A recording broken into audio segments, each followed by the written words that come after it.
जो मेरे बारे में किसी दूसरे के बारे में कुछ बात रखते हुए भी मुस्लिम लीग के झंडे के नीचे सबके वो लोग प्राइवेट तहसील के मुस्तैद हैं।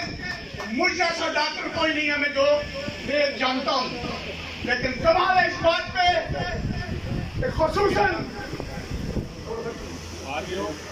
थोड़ा सा आज सीधी दिल की बात थोड़ी सी करूंगा, मैं टाइम लूंगा जी मालूम।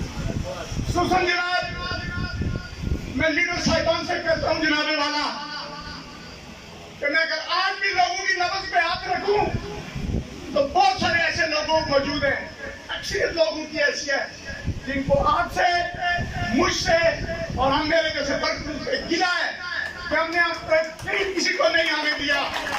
सवाल है और मैं दाद देता हूँ अपने शहर को और अपने भाइयों को कि जब इज्जत का वक्त आता है वो सब कुछ छोड़ के अपनी पार्टी के पीछे चलता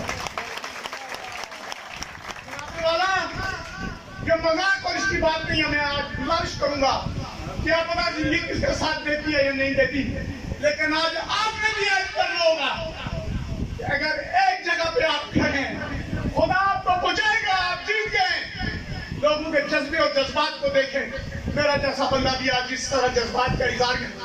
आप अंदाजा कर सकते हैं कि ये लोग कहां से चल के आए, आप नहीं अंदाजा कर सकते। वो मेरे सब पैदल चलने वाला आदमी ये अंदाजा कर सकता है।